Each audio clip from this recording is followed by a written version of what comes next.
All right, well, welcome. Thank you for joining us today for the Go Virtual Career Pathways Conference. My name is Jeremy Martin. I am from Poway Unified School District in the Career Technical Education Department, and I will be your moderator today. We ask that attendees keep themselves muted unless otherwise asked during the presentation, but feel free to use the chat feature to ask any questions during the session, and our presenter will get to them. And now I'd like to introduce our presenter today, Kelly Corbacero, who will be presenting the modern career development process. Thanks, Kelly. Thank you, Jeremy. Appreciate it.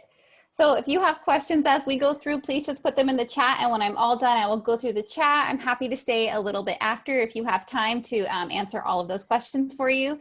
So that way we can get to everything you need to know. So first of all, thank you all for choosing this session. I really appreciate it. I love presenting at conferences like this because they're open access to everyone and it was free. So I thought that was super amazing.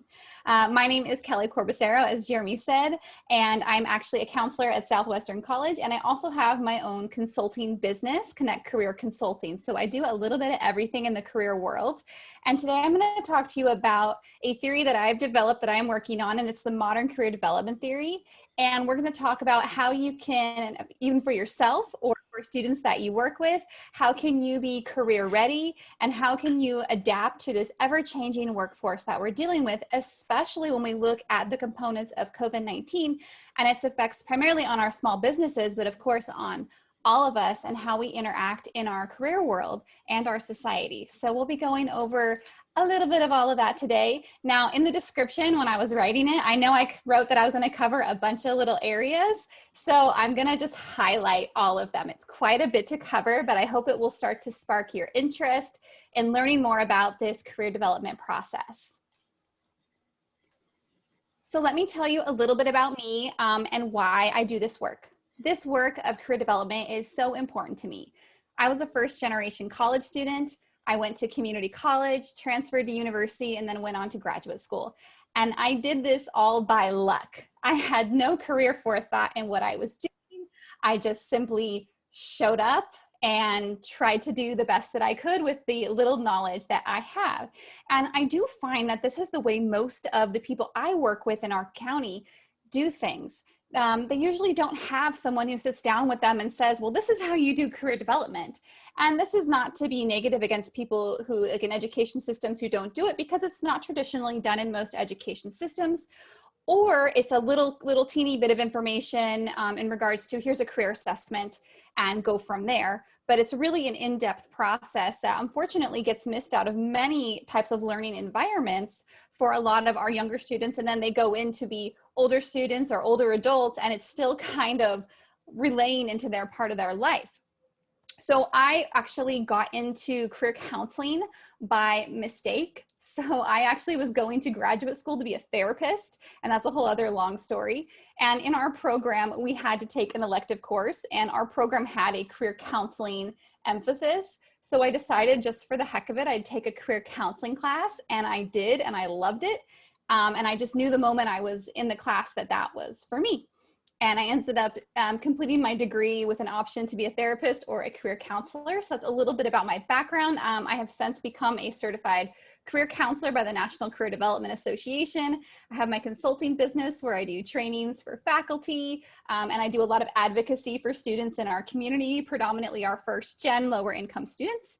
And I do that work through Southwestern College, where I'm a faculty career counselor and a professor, and then of course my business. So it's a little bit about me, why I do this. I do think it's really important that we're educating our students or even our adults on these processes that you need to adapt in a changing world. And I'll give you some references of people that I've worked with in my private practice and at the college, so you can see how these tools will benefit them or yourself as well. So these are the topics we're going to be covering today. We'll talk about the old way of doing things, the modern way. We'll talk about branding and why that's so important.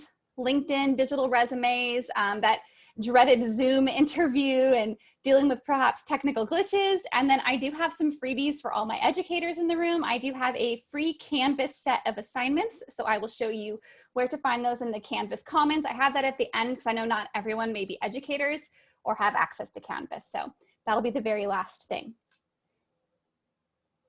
All right. 2 slides. So first I want to talk about the number one myth when it comes to career counseling or careers in general. Typically people believe that you go to college to get a job singular, so that I need to pick a major because that's going to equate to this job that I will have, which will be my career. And that's actually not the way most of us go about it. That's what we think when we start college, but as we get into the program or as we finish our degree, we start realizing that we have so many more options than that one initial path we thought. Now, this will slightly differ for those that are pursuing career technical education, but I'll talk a little bit about that because that is not a single path either, even when we look at career technical occupations. Now, the fact is that your career is a journey much like your life. And you will have many, many jobs throughout that career journey. And as I say journey, I'm seeing the typo on my slide right there. I'll have to go update that in the system. So when we talk about that journey and why that's so important is a lot of times I find people don't think about career as a journey. Usually when you got your first job, it may have been exactly what you wanted. And then 10 years later, you're thinking, well, I want something a little different. Or you might see something in that work environment that you didn't even know existed. I mean, there are thousands of job titles out there. There's no way any of us can know what all of those opportunities are. And in fact, right now, what the data has been showing is that our millennials and Gen Z, now Gen Z are still quite young. They're still going to be a little bit under 25. Our millennials are going to be our over 25, approaching the late 30s, early 40s range. This population will hold a career for around a job for about 4.7 years. That is it, and they will switch. So it's not that they change industries completely, but they're less inclined than their predecessors of their Gen X and the baby boomers to really stay consistent in the exact workplace. So they're already doing this. And so a lot of times when I work with people that are from these generations, they feel stuck in their career direction because they feel like they have to commit to one thing, when the fact is they don't. And even many of us, if you're not fitting into those generational spectrums, you still probably didn't do just one thing, because we all are experiencing different things and careers. And what I like to say is that careers don't develop, people do. So the thing you wanted to do when you were 20 may not be the thing you still want to do when you're 30 or when you're 40. So as we change, our interests in careers change, our interests in our job opportunities change. We might be going back to school. I've seen several individuals that are going back to school in their 30s and 40s to do a career change or a career shift. So I'm seeing much more of that. And I think that what we need to realize is that this is a process of our career. So there's no single assessment that you can take, I guarantee you, that will tell you exactly what you should do or be in terms of a job or a career. It does not exist. So anyone that tells you I can give you a test to tell you what your dream career will be, there isn't one. Doesn't exist. Career assessments are tools that career counselors and trained counselors will use to help facilitate someone understanding themselves better to make an educated career choice. But they are not these magical tests to tell us our dream jobs. Such things do not exist at all. Now I want to show you kind of some fun data. So this data is actually my personal data. So I teach a career development class at Southwestern College, and each semester I poll my students. So this is very informal. This is a poll. It's not highly scientific, but I do find the results quite interesting. Now keep in mind, my population predominantly that's drawn to my class, I think this is interesting. They are majority second generation college students. So I have about 62% are not first-time students in my class, and the rest are first-generation students. So first generation meaning they're the first person in their family to go to college, versus the majority being the second or third person in their family to go to college. Their parents went to college, mom or dad, whomever raised them went to college. So it's very interesting that that's predominantly the population that is seeking out career research. And I could hypothesize that's because they have someone telling them, hey, you need to do some career research because you have lots of options. But we still find that that predominant population that needs this the most is not seeking out the help because there's no awareness of the importance. Now, if we look a little further into this, I think this is kind of funny. So the first one says, do you know how to go about picking a major? And 61.2% said no. And what I think is funny that is almost the exact number of students that I have that are second generation students. So they have this idea that they need to do the research, but they're still not understanding that concept of major. How does that link to a job? How does that work? And then I have you identified a major? But here's the funny piece. 62% have identified a major, but 61% have no idea how to do it. So there's a lot of confusion amongst these students. What does a major even mean? Some other things here, you do know how to use your major to get a job. Majority do not. And then for any of you in the career technical industry working in any of those occupations or in those career fields, I had a question that, have you heard of career technical programs that require only an associate's degree but can lead to yearly incomes over $50,000 to $75,000? The overwhelming majority said no. I could name 5 or 10 right now. There's quite a few. So there's also a misconception that someone needs to go to a 4-year university to have an income that's going to help sustain them. And in San Diego County, as you know, most people are very concerned about their income because it's very expensive to live here, and they need to have a certain income to survive in the lifestyle to rent or live here. Now, here's a really interesting one, and this is a huge proponent of my work. Has anyone ever explained the importance of selecting a career first and then a major? And the overwhelming majority was no. And I do this polling, not just with my class, but empirically when I'm teaching a workshop on campus, I'll kind of ask students these questions. And so this is pretty consistent with the results I get. So as an individual that works as a career counselor, what I always want people to do is not focus on the major they want, but what career field do they want to work in? The major, if you decide to go to college, is the launch pad. That's the launch pad into that career industry, not necessarily a specific job.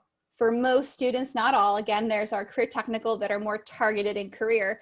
But even if we look at someone that does a more career technical program, like a medical lab scientist, perhaps they do the associate degree program, they work for a few years as a medical lab scientist and they love it, but you know, they want more, as many Gen Z and millennials do. They want to do the next level and move up. And what they're going to do is maybe go to UC San Diego and do their clinical lab science program to do a promotional opportunity. So regardless of the career field that an individual chooses, there's always going to be this need to learn more. So we'll be talking today a little bit about my principle, my ABL, Always Be Learning, and why that's so important in today's society. So I want to give you a little flashback. Anyone remember the 90s? I know you guys can't say too much, but most of us remember the 90s that are at this conference. I would assume there might be some people born in the 90s that might not. So if you're not familiar, the women on the bottom there, that's very typical 90s grunge attire. They have skateboards, they have shopping bags, they probably spent their afternoon out at the park or at the mall. These individuals did not have technology. They did not have cell phones. If they had a computer at home, it was because their family had money. So again, in the early 90s, predominantly the people that had computers at home were more affluent families. Computers were they still are expensive, but in contrast to what the cost of living was, they were quite pricey. And then you have our more modern students, and it's very common on a college campus to see students sitting out with a laptop computer on their lap. In the 90s, nobody was putting that computer on their lap. It would be very uncomfortable. So you have very different generations. Now, what I think is interesting though, is in terms of career development, we really haven't changed from an educational perspective in how we guide people. The predominant goal, or what people will go through in terms of the career development process, is not changing. The kind of standard that I have experienced as an educator working in education has been pretty consistent. We give students a career assessment. It tells them their personality. They go look at a list of jobs. If they don't like the jobs, well, we don't know. We'll send them to the career counselor, or the student is told to do research without any instruction on how does research work. So that was kind of the older process, but not too much has changed in how a lot of career centers or people that work with individuals, adults, and younger students in a career capacity are guiding people. And that really doesn't work anymore. Now, in the 90s, it did work a little bit better, and here's why. So back in the 90s, there was not a global workforce. It was there, but it was harder to tap into. Typically in the 90s, if you graduated high school, you may have gone to work or college. You may have gone to one of those. And in the 90s, you could have gotten a job and worked your way up and probably did okay without a college degree. Not so much in 2020. In 2020, there's so many more occupations that are being infiltrated by people with bachelor's degrees. And so jobs that only required an associate's degree even 5-6 years ago, now the minimum qualifications are popping up as a bachelor's degree. One good example is a job called a project engineer. And back in the day, I used to work at Sacramento State, and I worked in the engineering department as a counselor. And I would do a lot of advising back there with the engineering students. And most of the students I worked with, they would complete their associate's degree. They would be able to then work as a project engineer while finishing their bachelor's degree. So they would get a wonderful amount of experience. And then when they finish their bachelor's, then they would be the full engineer. Well, now I see most of those job advertisements for project engineer have a bachelor's degree with a minimum qualification. And this is not an irregular concept. Many occupations are starting to require a bachelor's. Think nursing. You know, the field of nursing, while students can get a job with an associate's degree in nursing, they are going to be limited in the additional potential options, in particular at hospitals. Many of our region hospitals, specifically Kaiser, I've talked to their HR. They said they don't usually need to even look at people with associate's degrees because they have so many people that apply with a bachelor's degree. So the work environment has really, really shifted. Now, when we look at if you were that student and you walk out of college or high school and you're looking for a job and it's 1990, the first thing you're probably going to do is talk to your friends. Where are you working? What are you doing? You might use classified ads. I don't know if you guys remember those.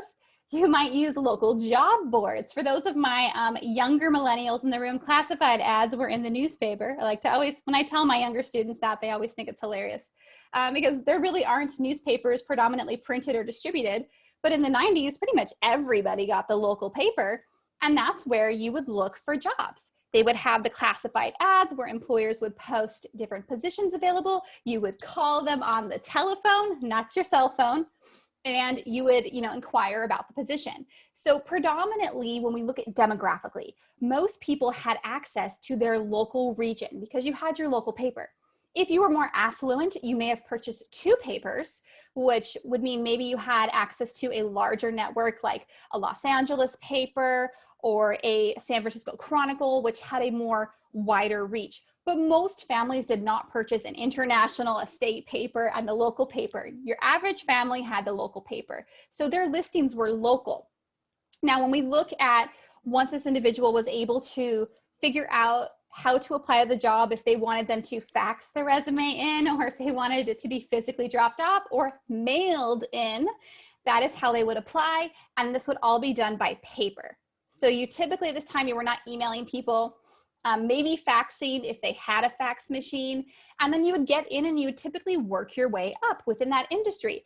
If you knew some people, you might change offices, but typically people tend to stay in the same environment and career field they were comfortable with because that's all they knew. That's all they could see, and people only know what they know. Additionally, maybe they'd have contact with a career center. It's hit or miss. And if they did have contact with a career center, they were limited to the information the career center had, which were typically paper files that someone could look through. Perhaps they could take a career assessment and it would give them a more, shorten down the options or where they could look for the different jobs in the big old files. So if you remember, you worked in a career center back in the day, there was just tons of files of different career occupations. Now in 2020, it's completely different, but with the exception of the classified ads, which have been replaced with popular search engines, pretty much I see that most people are still kind of doing it the same way. And there are a few people that are catching on to the newer, more important aspects. And I think the one, if you will, positive of COVID, if it's really brought these into light, that how much we need to utilize technology to expand on our potential for our career, that no longer does just going in or inquiring in person really work, especially with COVID when many businesses are at reduced capacity or closing. So let's look at 2020 student or individual. You're going to go to work or college. Now, college, it would be more like a lot of the reasons I find people do it is their friends went, their parents told them to. Not always do people know exactly why they're going to college. They might talk to their friends. And then when it comes time to looking for a job, they might use internet search engines. And the thing about internet search engines and the job market now, compared to our local perspective, which was that newspaper, remember, now our students and our individuals have a global access. I can go onto LinkedIn and I can find career counseling jobs anywhere in the world. Any English speaking country, I type it in, Australia, Ireland, Canada, the UK, South Africa, all these areas will pop up for me. Anything that's written in English will pop up. So I have a global perspective in terms of potential jobs that I could apply to. So it also broadens job titles.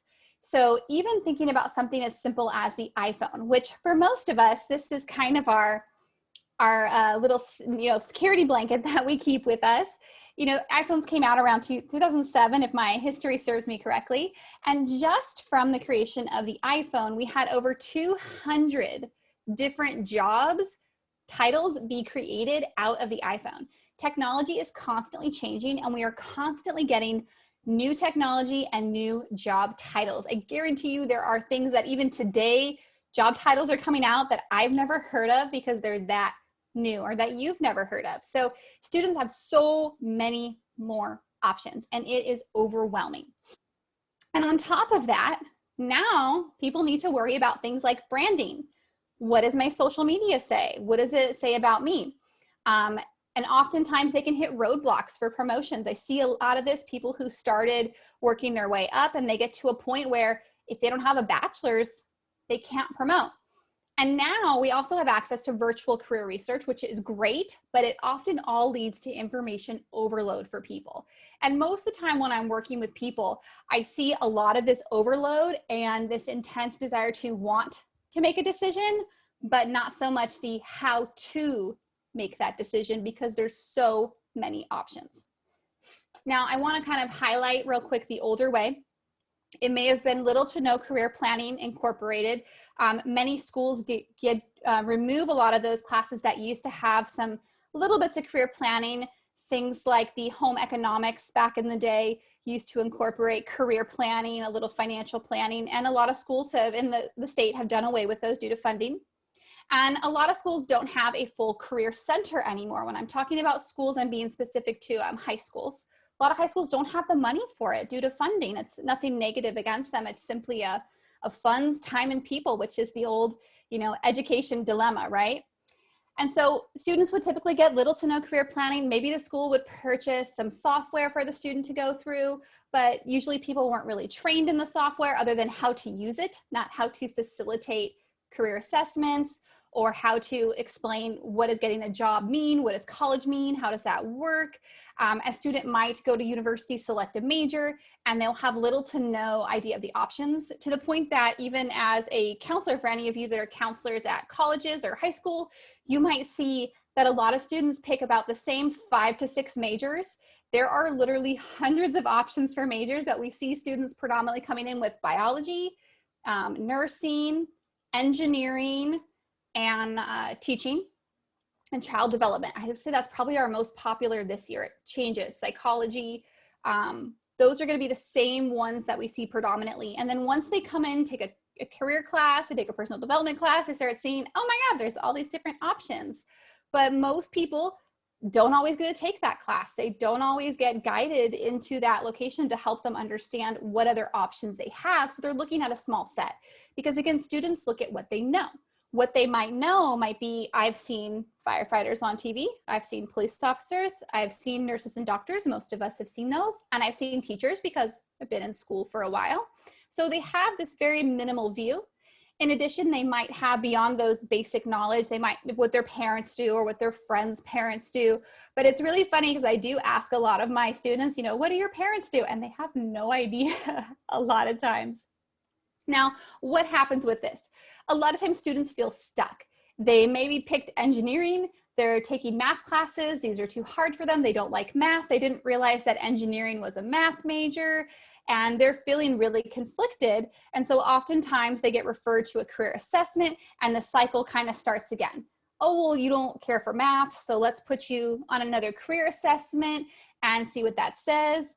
Oh, it's saying you should do these careers. Oh, you don't like those. And then they get kind of stuck in limbo and they might feel stuck. And this even happens with older adults that have proceeded through this process, perhaps into a career in their 40s and 50s, and they just feel stuck, so they just stay there. They just maintain because they're not sure what their options are. So that was an older way of doing things. And this is kind of my process that I've developed and that I share with everyone I work with in my private practice and as a counselor at the college, across the board, is that it's actually a cycle. So career development isn't this one straight line that we go across. It is a full-on circle, starting with research. And research incorporates researching yourself to understand more about you. And now assessments, especially personality assessments, are primarily what I like. I'm not a fan of skills assessments because I believe that you can learn the skills you need for most people. And skills assessments are only beneficial to tell you what skills you might want to work on or improve. But in terms of them guiding you to a career choice, not a fan of them as a career counselor. I prefer personality assessments because I believe they help us understand ourselves better and how we might work.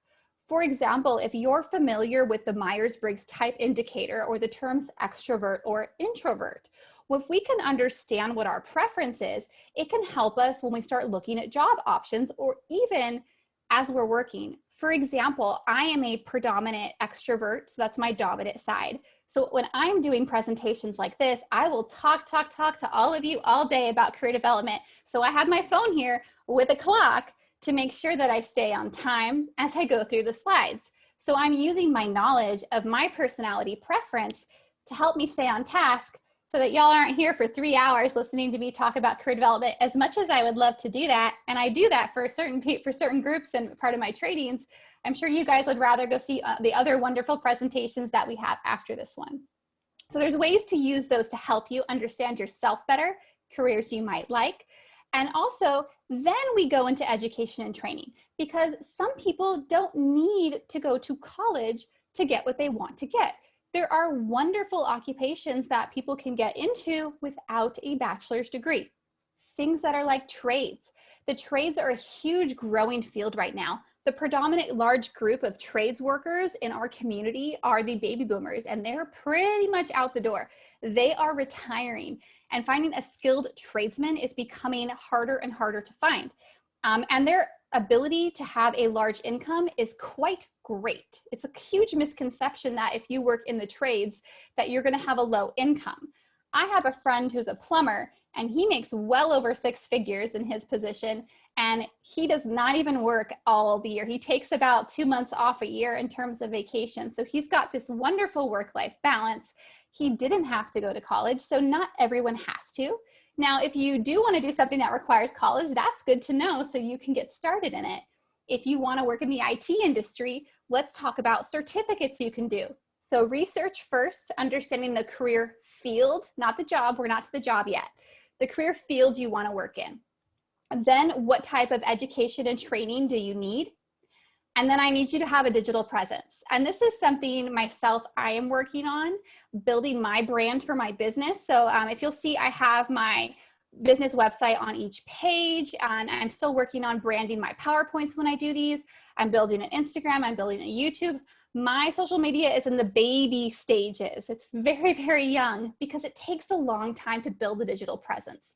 So as you work with individuals or yourself, if you have an expertise, it is very important to build a digital presence. And this could be in the form of a social media account. It could be in the form of a LinkedIn page, but there is a building component to all of those. And I'll tell you a really funny story about that. So I have a pretty comprehensive LinkedIn, and I'll be honest, I was feeling pretty good about my LinkedIn page. I was like, okay, I've got everything I need. This is pretty good. And LinkedIn wanted to hire people as career coaches for LinkedIn. And I was like, oh, how fun would that be to do? So I applied for it, and they'd actually recruited me for it. And they said, please apply based on, some things on my profile. And then they denied me because I didn't have enough references on my LinkedIn.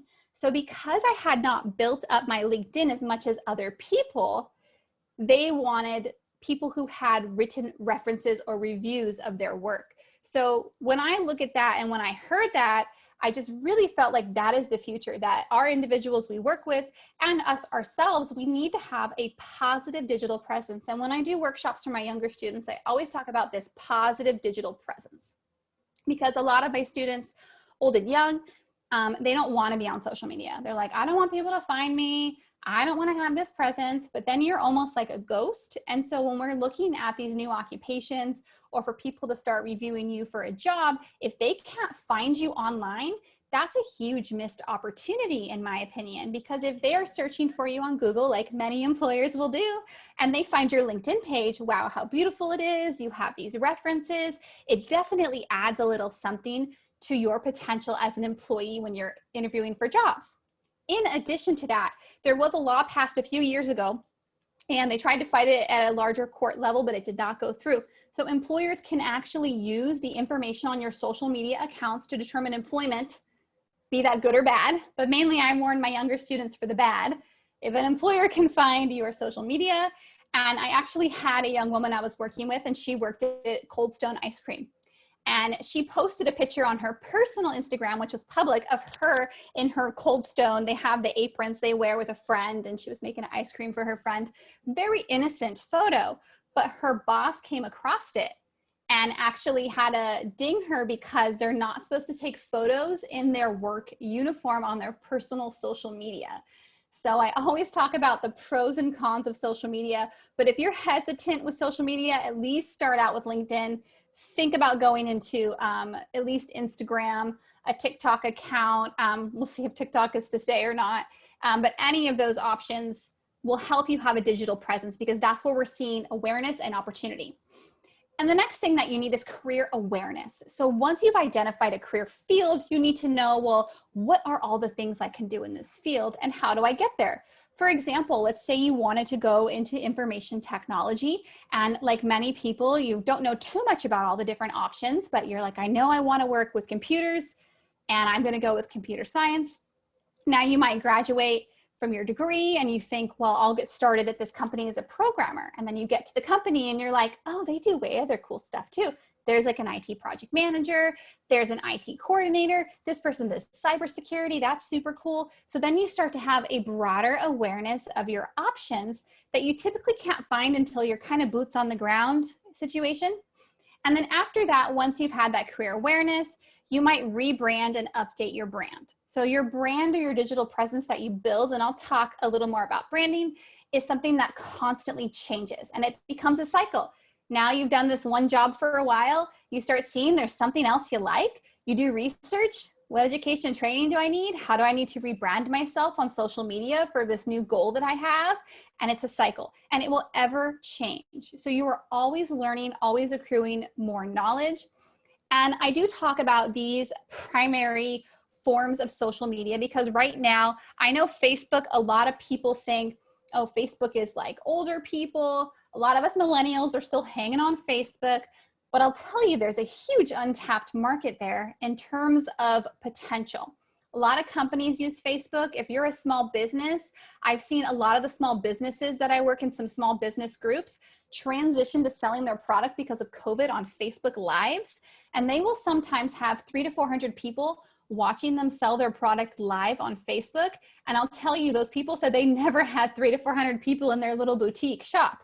So there's a huge amount of potential with these social media options, not only to brand yourself, but if you're an entrepreneur, selling your product, huge market on there. So this is kind of my layout when I teach my career development classes, what I'll utilize. And of course, all of these slides will be uploaded for you. I'm going to go fix my typo on that other page and I'll upload it. And this is kind of what breaking that circle down into something a little bit more detailed is how I have students start. So we're going to start with career research. And when I teach my classes, I go really in depth with my students on how do I do career research? What does that mean? Because just saying career research doesn't mean much to people. They're going to just start Googling career research. They're going to get lost in the bajillions of Google pages. So really want to be targeted in using the appropriate softwares. In California, I would say the number one out there is California Career Zone. It's free, it's very user friendly, and you don't have to pay for it, and anybody can use it. You can make an account. If you're a teacher, they're kind of hidden, but you can email me if you can't find them. They have free lesson plans, and I believe they do, I want to say it's 6th grade all the way up to high school, but I've used a couple of them with my college students. So they're a wonderful tool to use, especially for yourself. If you're like, I don't know too much about this career development stuff, go play around on California Career Zone. It was actually created by career counselors by the California Career Resource Network, and actually people that went to the same graduate program as me. So wonderful theory-based work, and it's totally free. And I'll tell you, I've looked at several paid software options, and I still find California Career Zone is one of the best softwares out there, in addition to Virtual Job Shadow, which is another wonderful software for students to do career research. So we're going to explore, do the research. I want them to dig deeper by doing informational interviews, talking to SMEs, talking to subject matter experts, people that already do this work. I actually find that because of the pandemic, it's easier for my students to do informational interviews because, funny enough, my professionals that I have that my students will do these interviews with are more inclined to do a Zoom interview because it's way less work for them. So I actually have students getting more of these informational interviews, kind of talking to an expert, if you will. And then ideally in a post-pandemic world, a job shadow will really help the student feel like if this is a good option for them. Now, I know a lot of our school districts, I think Poway is one of the districts that's doing a heavy amount of career development for their students. There's a couple others that are bringing it in, especially job shadows. And those are so important for our high schooler students to do, to really get that experience now, to start thinking about what is a job, what is a career, how do I try this out? And I'll tell you now, I primarily work with Sweetwater School District in terms of the students we get. There are a few schools in the area or students that connect to those job shadow potentials or internship potentials. And those students who come see me when I'm doing my counseling, they are the most likely to know with like certainty what they want to do. So there is 100% value to that for the student as they finish high school, going on to a career. What I do see though, and this is not across the board, is that a lot of times the students getting access to that are our advanced placement students, which is wonderful. But I really would love to see it kind of expanded across the board. And I know in education, it's not always plausible or feasible. And if you can do anything, California Career Zone is super awesome. Next down the road, we've got career field identification, keyword field, because when you're 18, 19 years old, you don't know what you want to do forever. None of us did. And frankly, I doubt any of us, maybe there's a couple in here that are doing the same thing they thought they'd be doing at 18. Usually when we're 18, our brain has not fully developed. We have some idealized options about what careers might be. So really what I encourage people that are younger, let's focus on a career field of interest. Let's look at the job options. As long as you've identified a few things you like, then we'll talk about looking at potential employers and targeting a first job. Now this is with younger students. With older students who are career changers, I'll do things a little bit more in depth. In terms of major selection, I want them to do internships, 100%. So when I tell my students that are looking at schools to transfer or programs, look and make sure they have an internship. Internships are experience. Internships will equal jobs when you graduate. Again, when I used to work with the engineering students at Sacramento State, all of my students that had internships, as long as they did well, so there were some that didn't take it seriously, right? Some people might not. The ones that did, they all had job offers at over 50K. Walked right across the graduation stage, well over 50K, right out of college into a job. And so it's a huge important piece that we need to have in this modern process. Otherwise, I tell students, I go, you either do your internship now or you do it for free when you graduate college. And most of you, I'm sure when you graduate, want to make money. You don't want to have to internship for free. And even so, it's harder to even find internships because a lot of internships are only for current enrolled students. Now, I want to talk about the speed of change of technology and education versus the digital realm. So education, and I've worked in education for over 15 years now, it's hard to move stuff. So I know a lot of you in here in education, there's a lot of moving pieces. There's financial components, curriculum changes. It's not an easy lift by any means, and I completely understand that. The problem we have is in the digital realm, it is an easy move. within a day, someone could create a YouTube video or channel teaching you new content, teaching you how to do things. It's a lightning fast change. So I think what I see is a lot of students wanting that change, that speed of change from the educational system. And unfortunately, we can't always provide it, but we've kind of been forced to recently by offering more digital options. Now, a lot of our Gen Zers and millennials, they still do want the in-person contact, but I'll tell you, there's a large percentage that do enjoy the remote option. They can go watch the recorded Zoom of their class later. They feel like they're learning in a very efficient manner. Now, this is not all, and I completely understand that, and I know it's kind of a very sensitive subject for many educators because everyone falls on kind of different ends of the spectrum there, and I completely respect that. I'm just kind of sharing what I see from a lot of the students, that they're actually liking it. They can go watch it on their time. Because if you think about it, when I have a recorded Zoom to watch, it's very akin to what I might have seen on a YouTube channel that I watched, where I can go back and watch it and digest it at my own pace. Now, when we talk about this brand component that students need to have, or you yourself, I say students a lot, I apologize because I am a counselor at a college, so I use that word a lot, but I do mean anyone would be a benefit from this. You want to have your personal and professional brands. So these are my 3 brands that I'm building. So my first brand is my personal brand. That is just kind of me for my family. I don't have a lot of people following me. It's not something I'm building. It's more to share cute pictures of my son with my family. That's pretty much it. That's my personal brand, and that's a private account on Instagram. I have my 2 public accounts, which are my 2 small businesses that I run. And those accounts, I'm going to do more engagement. I'm going to have to do more incorporating certain hashtags to attract people to my brand, to my page. But what I'll have across all of these in each of those brands are consistency, coloring, images, content consistency. These are things that students need to start building some kind of brand based on their interest. And it's important because if they don't have it, it's almost like they don't exist.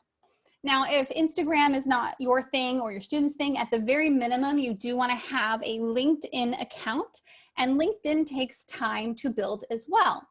So there'd be things like a profile photo, having a nice professional photo, building a reputation by connecting with people. You don't connect with 200 plus people in one day. That takes time. The references component, which is why I got denied from being a LinkedIn career coach, because I didn't have enough references. I only have 2 on there. And to be honest, I hadn't thought much about it. I was like, well, I have a job. They're fun to have on there. And then kind of the reality hit where, oh, wow, they're really looking at this for employment. And I think that is just the start, because as all of you know, the tech industries tend to be the ones that start the trend when it comes to hiring, and then the rest of us kind of catch on later. Also, LinkedIn has easy apply for jobs. Recruiters can look for you on LinkedIn. And so having a well-developed LinkedIn profile is crucial, and it needs to be public. The only people that I don't recommend LinkedIn profiles for, and there may or may not be some of those folks in here because we're San Diego, if you work in like a secret service type of industry, FBI, usually those folks don't want a digital presence, but that is usually a very small percentage of individuals that have that. So for the most part, you do want to have some kind of digital presence. And it was funny, I was working with someone and they said, well, I don't want my boss to see me on LinkedIn, see my photo. They're going to think I'm looking for a job. And it's like, that's not what LinkedIn's about. LinkedIn is a professional networking site. The benefit is if you are looking for a job, and I have it selected so you can see what it looks like on my, my image here, it'll have this open to work, and you can select recruiters only. So that way, if you are looking for work and you're afraid your employer will see it, only the recruiters can see it, not your employer. Unless your employer is a recruiter, I don't know what I could tell you then. Now, when we look at interviewing as well, when we look at the in-person versus the digital option, right now, a lot of people are using more digital options because of COVID, and they're primarily using 2 software platforms, which are Zoom or Microsoft Teams. And a lot of people have issues that I've worked with. They're like, I had this digital interview and my Zoom wouldn't work and the camera wouldn't work and I couldn't figure out Teams, it didn't work. So there's so many more things you have to worry about now with a digital interview than in person. So we always want to be talking about how to prepare for a digital interview in addition to the in-person. So same with the in-person, attire, directions like where is it at? Is it Zoom? Is it Teams? Practicing and preparing beforehand. But now, in addition to all that, if you're doing a digital interview, which a lot of you will start seeing more of, not because of COVID, but because more employers are using them, especially if they have a multi-host presence. So it's not uncommon for a company like Apple or Google to have people from all over the country on your interview panel and do it digitally because they can. A lot of companies now are texting you to set up an initial interview appointment. That is not uncommon, and it is increasing. So with digital, we have extra things like technology capabilities, your internet speed. If you've had issues with your internet speed, especially now, your kids are all streaming videos, you're trying to video chat for work. And then additional things like lighting, cameras, a quiet space, all those become extra facets in terms of what we need to know when it comes to preparing for those digital interviews. And my last little kind of sentiment here I always like to push together is always be learning. We are now, all of us, we are lifelong learners. We have to be. Maybe 30 years ago, not so much, but now you have to be, because we don't know what's going to happen tomorrow. Just yesterday, a new iPhone came out, and it has new abilities and new concepts and new things you can do with it. And at first we might get it and be a little confused, but then we'll figure it out. And technology will keep changing and evolving, and we will have to keep working with it. Right now, what I see most people I work with being most drawn to is peer-to-peer learning is becoming very popular for those subtle changes. Places like Udemy, which is another peer-to-peer learning platform, but you can actually get industry certificates there. YouTube classes, people are learning from influencers, and then of course formal education, but we do see a lot of these other opportunities. So when I say always be learning, I don't mean that you have to keep getting bachelor's and master's degrees or PhDs. What I mean is that there's always going to be ways you can add to what you're doing. For example, with what I'm doing, I decided to get certified by the Ericksonian Institute for Hypnotherapy because I'm kind of intrigued with how hypnotherapy modalities could be applied to career. Could that work? So I'm always trying to add new things, to try new things out. And usually hypnotherapy has been used for depression and anxiety and pre-medical treatment, but no one's used it to kind of think about and talk about careers. So there's always ways to develop and change and add and always learn more. And I know I'm at 146. I'm just going to wrap it all up real quick for you. So bringing it all together, combining career research, you will have multiple jobs throughout your career field. You do want to build a professional brand online, something that speaks to who you are. We're always going to have continuous learning, being mindful, having a plan, but also being flexible. Because as we know with COVID, we all had to be very flexible in what we were doing. And most likely, whatever you're doing, whether you love it or you hate it, it's most likely temporary. And lastly, for all my educators, this is how you find the free assignments in the Commons. Just search my last name, Corbacero, and you will find the free career assignments. They're free for anybody. And then lastly, I know I'm getting out of time. This is my contact information if you have any questions, but I'll hang around for a little bit. If anyone does have questions, I'll check the chat. Hey, Kelly, first of all, thank you very much. This was an amazing presentation. Thank you. We really appreciate it. One of the big questions was, would you be willing to share your slide deck? Yes, it's uploaded into Schedule, the software. I'm going to just go re-update it. I'm going to fix that typo I saw, but it's there. Yeah, absolutely. Awesome. Thank you very much. Are there any other ones that stood out, or just kind of really? Thank you. Thank you all. Thank you all for coming. I'm really grateful to get to be here today and share this information with you. I'm really passionate about it. Ooh, lots of CA Career Zone users. Yeah, it's awesome. I love it. There's questions. Okay. Yes, access to the slides. I'm just running through the questions here. Yes, Virtual Job Shadow is paid, but it's super awesome. I love it. It even has a new, 21st century skills, or they used to be called soft skills component, and it has short bite videos, which are really Gen Z millennial friendly because they're all going to be under 3 minutes, the 21st century. What was the previous slide? Oh yeah, just the Canvas. So if anybody, if you're an educator, I believe most of San Diego County has Canvas access. I know Every community college uses Canvas in California right now. So if you use Canvas, I did create some free career-based assignments in there, and I put them in the Commons, which is kind of like a free for everybody usage. There's no copywriting on them. Edit them, change them how you want them. It's just to give you ideas to get you going. I will update them and change them and add more. I think I have about 5 or 6 on there right now. And they would work for, I would say, probably like age 15 and up. It would be acceptable for maybe some 14 freshmen in high school. You could look through it and see if it'd work for your students.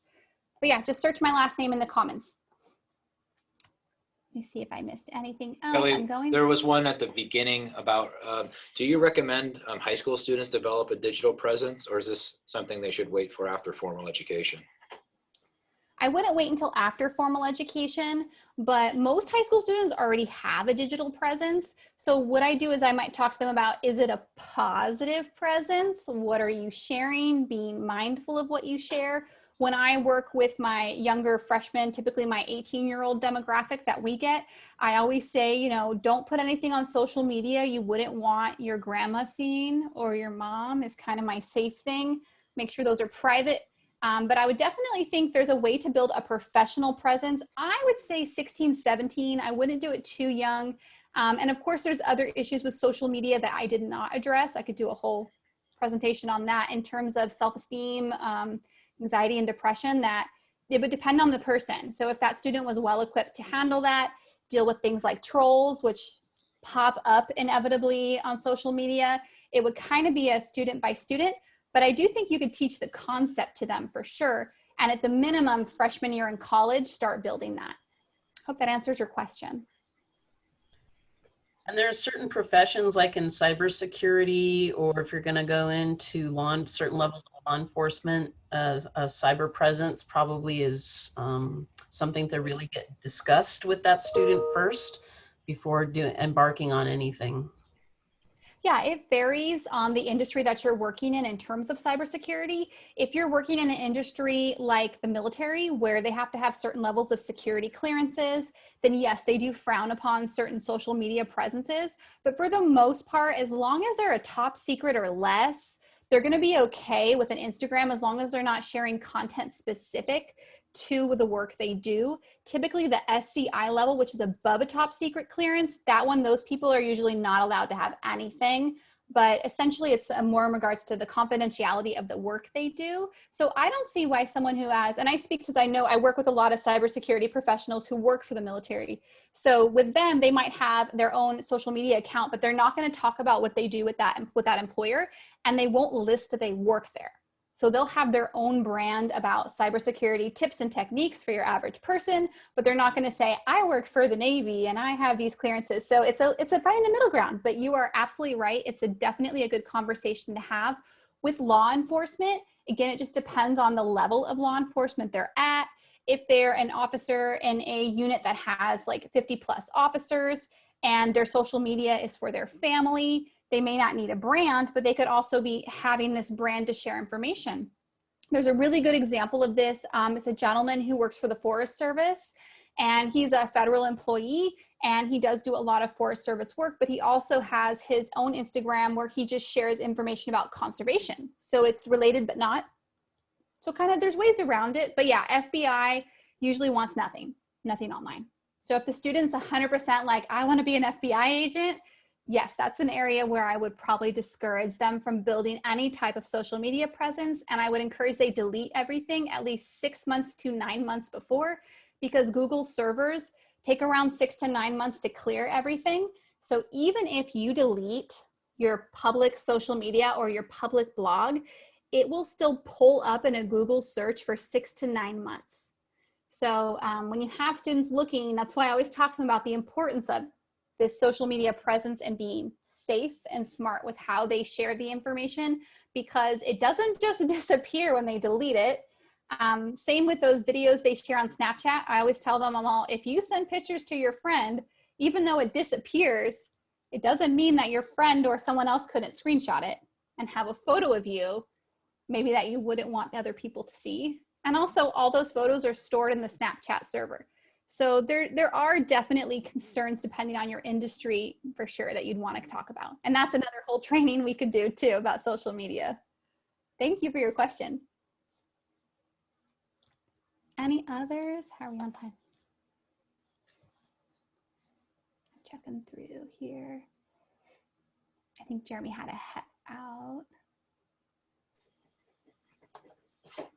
I was looking through the chat and I didn't see any additional questions All right, well, beyond great. the ones that you found or I found. Perfect. Well, if no one has any other questions, thank you for checking out my session today. I'm really appreciate it, and I'm so grateful for all of your presence here today. It makes me so happy to see all of you wanting to learn some new techniques and new ways of doing things as educators or individuals in the community. So thank you all for being here. You had a lot of really fun ones to choose from, so thank you for choosing this session. And I'll put up my contact information if anyone has questions, follow up. If you want to follow me on Instagram, I'm building my Instagram account so you can kind of see what I'm doing, how I'm growing it. And then I do share lots of free information, free videos. I've got free videos for students that break down the basics, like what's a major, what's a bachelor's degree, what does that mean, on my YouTube channel. And there'll be much more coming out geared towards students and faculty primarily is what I do.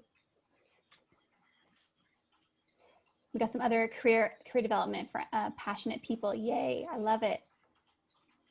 Love seeing everybody. Oh, and if anybody's interested in January, I have an intern joining me, and he's going to be offering very low cost sessions. I think he's going to charge $1 because he just has to charge something for his coaching certification. He's going to be a coach. So if anybody knows someone looking for some coaching and they want to try out my intern services, he'll be joining us in January, and he is bilingual in Spanish as well. So he's happy to work with people in Spanish or in English. And like I said, I think he's going to be charging $1 for an hour session. So you can't beat that price. Then he's going to be donating the money to a charity too. So he doesn't need the money. The coaching program says they have to charge something.